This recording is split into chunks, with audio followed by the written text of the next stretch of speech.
Ia adalah salah satu sosok paling misterius dalam sejarah manusia. Namanya nyaris tak pernah disebut secara gamblang. Namun jejaknya diyakini hadir di setiap zaman. Ia memikul banyak rahasia besar. Memiliki ilmu yang tidak dipelajari dari bumi, ilmu yang Allah anugerahkan langsung dari sisinya, ilmu laduni. Ia hadir dan menghilang. Kadang dikenal, kadang tak dikenali. Bahkan bisa jadi, seseorang pernah berhadapan dengannya tanpa pernah menyadari siapa sebenarnya yang berdiri di hadapannya.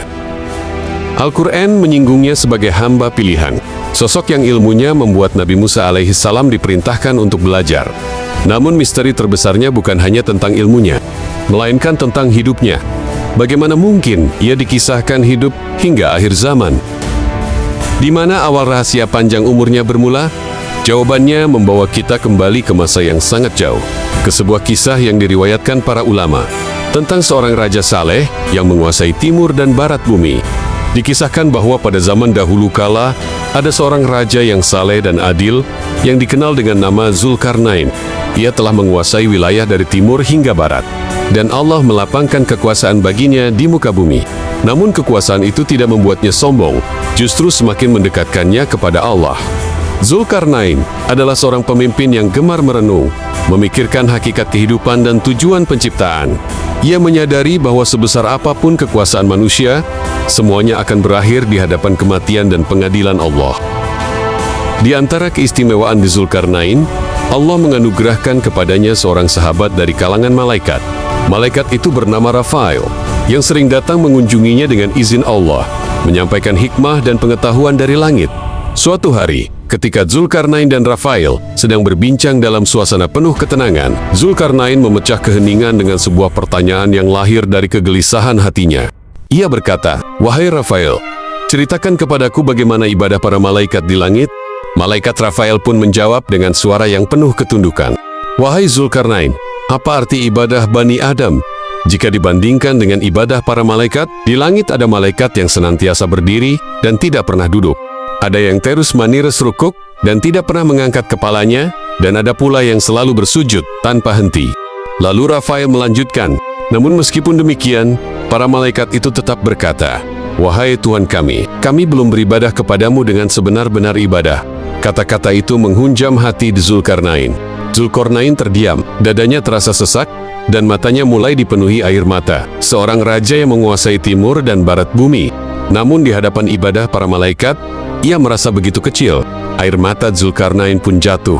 Ia menangis bukan karena takut kehilangan kekuasaan, melainkan karena merasa ibadahnya belum sebanding dengan nikmat Allah yang telah ia terima.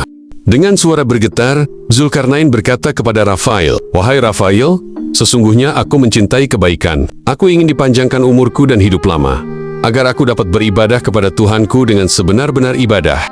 Rafail memandangnya, lalu bertanya, "Apakah engkau benar-benar menginginkan hal itu, wahai Zulkarnain?" Ia menjawab tanpa ragu, "Ya, demi Allah, itulah yang aku harapkan." Maka Rafail pun berkata, "Sesungguhnya Allah memiliki sebuah mata air di bumi yang dinamakan mata air kehidupan. Barang siapa meminum airnya, maka ia tidak akan mati hingga hari kiamat, kecuali jika ia sendiri yang memohon kematian kepada Allah." Zulkarnain terdiam, hatinya bergetar mendengar kabar itu. Namun ia belum tahu bahwa rahasia terbesar bukan hanya tentang mata air itu, melainkan tentang siapa yang kelak akan benar-benar sampai kepadanya.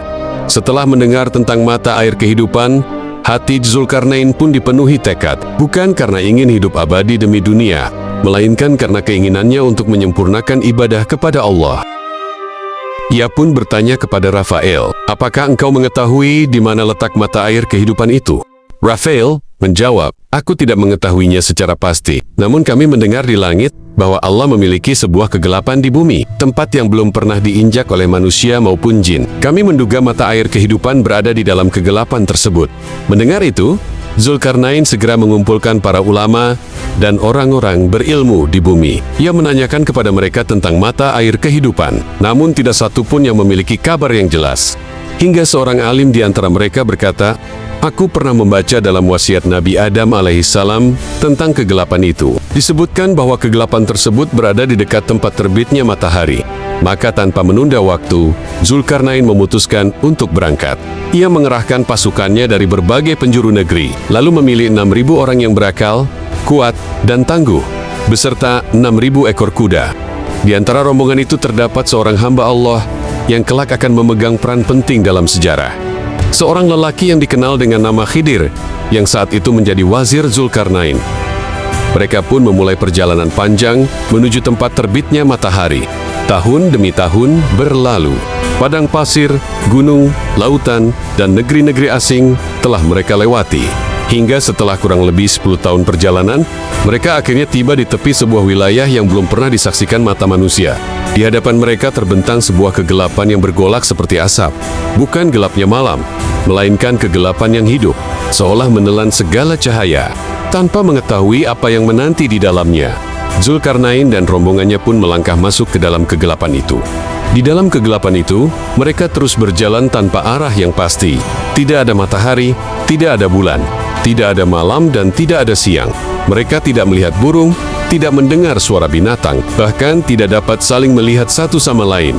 Kegelapan itu menelan segalanya, seolah memutus hubungan antara mereka dan dunia. Dalam kondisi itulah, ketika langkah-langkah mereka terus menembus gelap, Allah yang Maha Mengetahui menurunkan wahyu kepada salah satu hambanya, bukan kepada Zulkarnain, bukan kepada para panglima perang, melainkan kepada wazirnya yang selama ini berjalan dalam diam, Nabi Khidir alaihissalam. Allah mewahyukan kepadanya bahwa mata air kehidupan berada di sebelah kanan lembah, dan bahwa tidak seorang pun akan diberi petunjuk kepadanya selain dirinya. Khidir terdiam. Ia memahami bahwa ini adalah ketetapan Allah yang tidak bisa ditawar. Tanpa memberitahu siapapun, tanpa menimbulkan kecurigaan, ia perlahan memisahkan diri dari rombongan. Langkahnya menyimpang dari arah pasukan, menuju sebuah lembah tersembunyi di dalam kegelapan. Sementara itu, Zulkarnain dan rombongannya terus berjalan, tanpa menyadari bahwa takdir sedang mengalir ke arah yang berbeda. Di sanalah, di balik kegelapan yang tidak terjamah, takdir besar itu menunggu Nabi Khidir.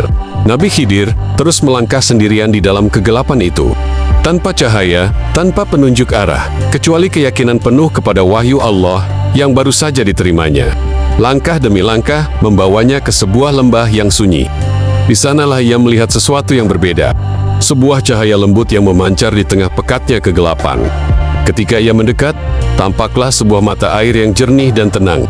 Airnya tidak beriak, namun memantulkan cahaya seolah hidup. Inilah yang dijanjikan dalam wahyu. Mata air kehidupan. Khidir pun turun dari kudanya. Ia melepaskan pakaiannya, lalu mandi di mata air itu. Airnya menyentuh tubuhnya dengan kesejukan yang tidak pernah ia rasakan sebelumnya. Setelah itu, ia berwudu dan meminum airnya. Bukan dengan kesombongan, melainkan dengan penuh ketundukan dan rasa syukur. Selesai dari itu semua, Khidir mengenakan kembali pakaiannya. Ia berdiri, lalu menunaikan salat sebagai ungkapan syukur kepada Allah Ta'ala yang telah memilihnya untuk menerima karunia besar ini. Sementara itu, di tempat lain dalam kegelapan, Zulkarnain dan rombongannya masih terus berjalan. Mereka tidak menyadari apa yang baru saja terjadi. Takdir telah ditetapkan, karunia telah diberikan, dan rahasia besar pun kini berada di tangan seorang hamba pilihan. Namun perjalanan belum berakhir. Setelah Nabi Khidir menemukan mata air kehidupan dan menunaikan salat syukur, ia kembali melangkah meninggalkan lembah itu, tanpa seorang pun mengetahui apa yang telah terjadi. Di sisi lain, Zulkarnain masih memimpin rombongan di tengah kegelapan. Ia berjalan dengan penuh harap, meyakini bahwa tekad dan kesungguhannya akan mengantarkannya pada tujuan. Namun di dalam kegelapan itu, tanpa petunjuk dan tanpa wahyu, langkahnya justru menyimpang dari arah yang benar. Waktu terus berlalu. Kegelapan perlahan mulai berakhir. Tanpa disadari, Zulkarnain dan rombongannya telah melewati wilayah kegelapan itu. Zulkarnain pun menyadari bahwa tujuan yang ia cari tidak pernah ia temukan. Mata air kehidupan tidak ia jumpai. Jejaknya pun tidak terlihat, bukan karena kurangnya usaha, bukan karena lemahnya tekad, melainkan karena Allah tidak menakdirkannya untuk sampai ke sana. Dan disitulah hikmah besar itu terungkap. Allah memberikan karunia kepada siapa yang Dia kehendaki, dan menahannya dari siapa yang Dia kehendaki. Tidak ada yang dapat mempertanyakan keputusannya.